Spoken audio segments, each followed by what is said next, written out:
Hey, what's going on, guys? G.Casey here, bringing you a Chobo Team League cast. I'm going to be casting for the ace match going on in my team matchup. So let's get started here. And up in the left corner here, we have the player here, PSosa for Team All-In. He's playing the Zerg. And in the bottom right corner, CTsix NorthQuab, who is playing the Terran.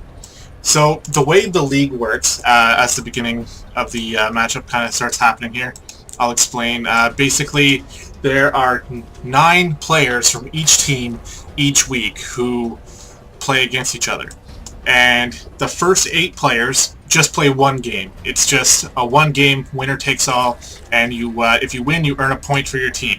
And then the last matchup is called the ace matchup, and it's basically the best player from each team. They play a best of 3 instead of just a best of 1. So it's kind of cool. It allows for a bit more leeway for the top players to kind of mess around and try some funky builds here. So it's pretty exciting, and I thought, you know what, since I have some time on my hands right now, I'd really like to get into casting a little bit more. And casting my own replays just feels a little weird. So I thought I'd go ahead and give these a shot. So I haven't seen these yet, and I'm going to be just watching them with you guys and sort of explaining what's going on here. So early on in the game here, it's like very standard, just drones and SCVs, nothing else going on. In fact, where's the barracks?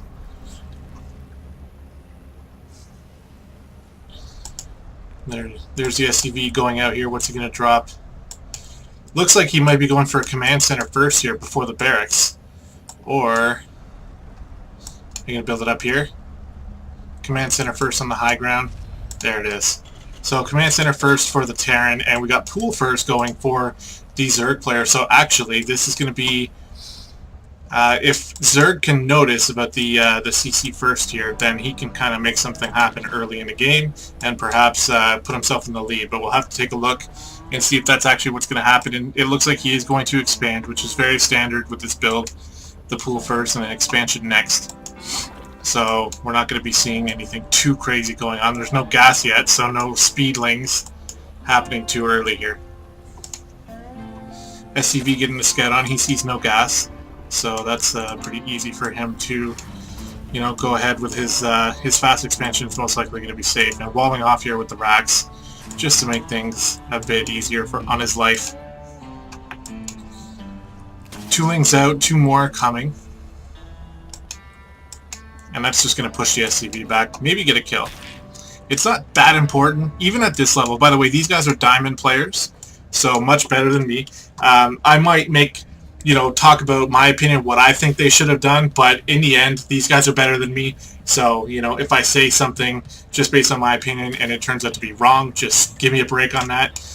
You know, I'm just going based on what I think. And obviously, I have an advantage knowing what's going on every corner of the map, so that helps me out. We got the bunker going down for the Terran player here, which is, again, very standard. Once he drops this down here, once he drops this command center down on the natural, then that bunker's really going to help out. Actually taking out the SCV, which is pretty cool. Is he going to be able to get in here? No, that depot raises up just in time, but he does see the expansion here, so he knows he should probably go for a third. And has he already done that? No, not yet, but he should be doing that soon. Bunker up now, so these lings aren't really going to be able to do much. And methinks this drone is going to drop that expansion. Because as soon as you see the Terran on 2 base, you got to get your 3rd base as Zerg. And this is so cool. Look at it on the map here. CTsix, and over here you can see the All-In emblem. And right in the middle of the map, Chobo Team League. That's so cool. So yeah, 3rd base going down, and the lings are just going to chomp away at these rocks here. That's going to take about 3 days. But when it does finally get done, it'll create a nice little passageway to the 3rd to help defend. Getting gas geysers up now for the Zerg, which means that he's most likely going to start teching into something. At least we might see a lair. We'll have to take a look, though. He's focusing on droning up right now, so that's all normal. And another command center down here on the low ground for NorthQuab here, just going straight up macro, going for the late game. And we'll have to see. I mean, Terran can be pretty good defensive, so you know, he could defend this third base and then just put himself ahead of the Zerg player. So that should, we'll have to see if he can actually do that. We got a starport coming down right after. Now, it's hard to tell exactly what he's going to do with this. I mean, he could do Hellion drops, he could do any sort of thing. So we'll just have to wait and see. Tech Lab going down on the racks. And the Hellions are coming out here. So we're not seeing too much going down yet for the Zerg player. He's getting his Zerg speed finally, which is going to help him out against these Hellions.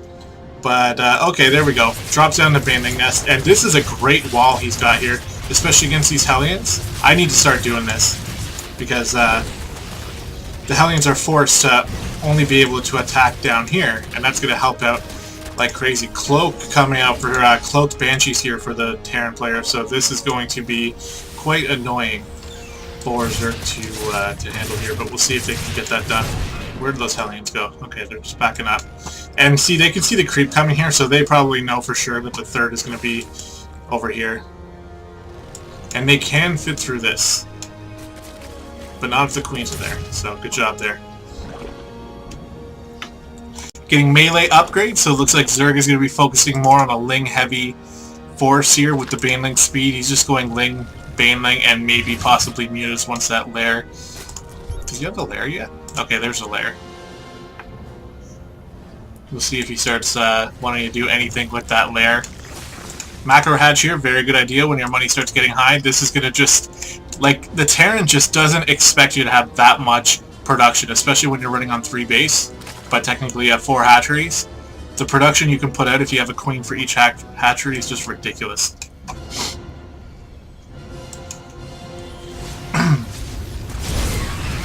Lots of Hellions here. Now, he's got quite a few, and if we look behind this, we can see Terran dropping down a couple more factories. So he may just be going for mech build here, straight up mech with the 2 armories as well. I mean, that pretty much guarantees that. So Terran going mech against Zerg is very hard for the Zerg to deal with. We'll have to see what PSosa can do here to take care of the mech force by Terran, because it is really strong, especially once you start getting Blue Flame Hellions and Thors out. It's just really hard to deal with. Another macro hatch here, so the production is definitely going to be there, and these Lings are trying to get us around, but the Banshee here is just going to be too much, and actually, he probably didn't even need the Banshees, to be honest, but he's got 2 of them now. One of them went down, so good job by the Queens there to take down that Banshee there, and Lings are chasing. They're probably going to die very soon. Yep, and even this Banshee here can just start picking off all those Banelings, and that's just incredibly annoying. Terran's got like a shit ton of SCVs here. Yeah, it's about time to move over to his third, and that means that Zerg should start looking for a 4th soon. And he's actually probably going to scout the 3rd base here. Behind it, still getting +2 upgrades now for the Lings, and that's very good. The Terran is actually only going to be on +1 upgrade soon on his mech army, so able to get in here. Lings are a little bit more beefy, a little bit stronger. They can actually kill a lot of Hellions here. That's pretty good. And hopefully get up the base and get a little bit of a look around here and confirm it is indeed mech. Kill a few SCVs here. 2. Oh, get that 3rd one. No, only 2. Overseer also getting a look. So good scouting here by the Zerg player. We can actually see what his vision looks like. He sees it all, and even more factories too. And he does see the 3rd here as well, so he knows everything that's going on here. Sticking with the Lings though, what else has he got here? He's got a Roach Horn going down. He's just droning up his 3rd base. He did grab that 4th, so that's going to be helpful. And all these macro hatchers as well. I mean, the production is definitely going to be there. Shouldn't have any issue spending his money. But he is going into Roaches now, although he has been upgrading his Lings, and he does have a Hydra Den. I actually missed that. So he might be switching to Roach Hydra here. But I don't know. I mean, he's upgrading melee still, so I don't know. Alright, let's go back here. I don't want to miss that. I know I did miss something going on here, so let's see. The Ling run by is actually really good here. Going to break some supply depots, and he's got some Banelings here. Can he make a good connection here with the Thors? No, the Thors just soaked up all that damage. But the Lings killing these Thors is very cost efficient. So good job there, and I think he took out some workers over here as well. 14 workers killed for the Zerg, so that's very good. And if we actually look at the income here, we can see Zerg is actually quite a bit ahead here, so that's very good for him. And as long as he can continue to hold off this mech army, he should be looking pretty good here. We'll take a look. Creep spread is probably not as good as it could be, given the level of player this guy is, but it looks like he's going to start focusing on that now. Getting a Spore Crawler at each base, I believe, just to help defend against those pesky Banshees. Smart idea there. Back to production tab, we can see some Hydras being made, and the Hydras are going to help out against the Banshees, and I don't know about the Roaches, like they're good against the Hellions, and they have good armor, I suppose, but they don't have upgrade on their attack, and neither do the Hydras, so this is going to be a little bit rougher for the Zerg here, especially once the Terran's mech army starts getting fully upgraded, as +2 and +2 have just started, as well as Blue Flame Hellion here. So now after that attack, though, it seems as though Terran is playing pretty defensively here. He's sieging up his tanks, so this is a good time for Zerg just to macro his ass off, right? Probably get even another base if he knew this was what was happening. Get another base and just pump out those upgrades. I mean, with all this gas here, he could just even drop down another Evo maybe. Although I've never seen a pro player do that, so that's probably a very stupid idea. It just seems like, you know, it would be a good way to spend that money, and he can start getting those ranged upgrades. Hydra speed on the way. The Hydras already have the range upgrade, so this is good. And smart game IQ here for PSosa, knowing that he needs to go attack that third base, because this is the most important base for Terran right now. But it's going to be incredibly hard with all these siege tanks sieged up, and the Thors as well. And I don't know if he's going to just change his mind on that, but we'll have to see what he decides to do.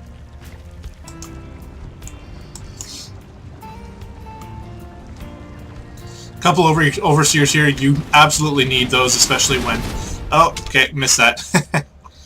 Gotta keep my eye on that mini-map. It kills me in game too. These Banshees here just being really annoying here. Just racking up worker kills here. Gonna get maybe 10? No, he's just gonna start hitting the hatch now. Only 2 Hydras here. 3 more on the way. And actually not even able to kill off that one that's incredibly low.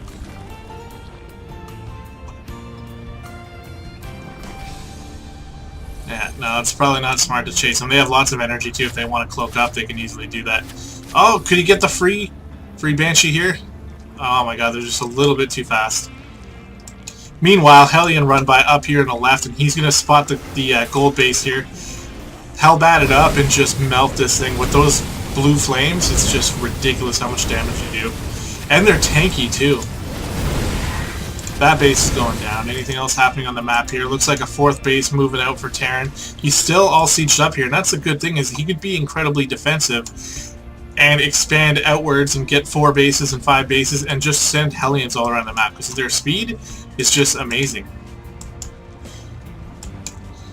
The Roach Hydra Force is getting there, though, and finally getting the missile attack upgrade here, so their damage will actually start to be pretty decent. And the attack on the 4th base here, it looks like it could go... I don't know, these siege tanks here, they're just going to melt that army. Yeah, you got to back up. Siege tank's good unit, man.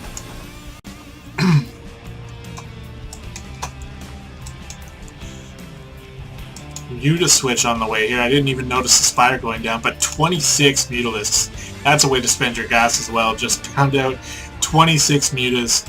And this will be good against these siege tanks, but the Thor count is already pretty good.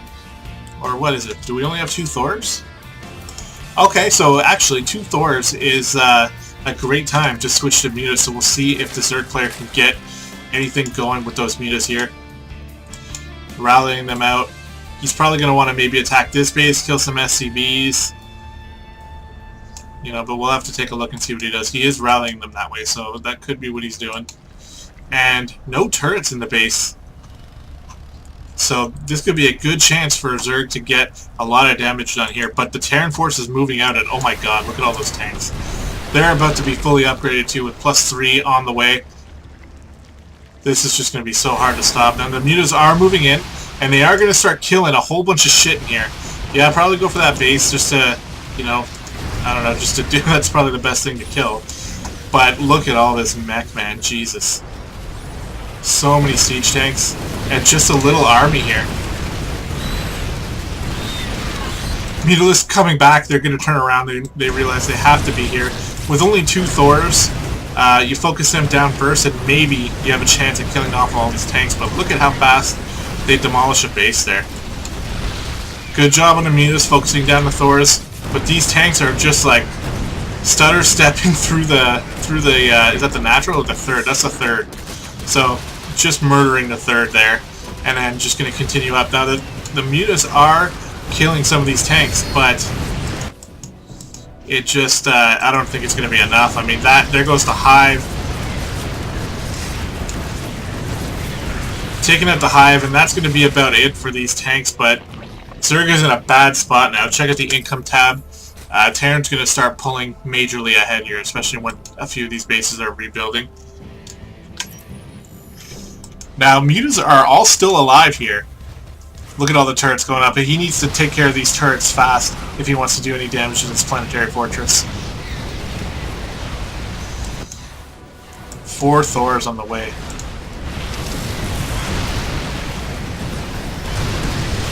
Yeah.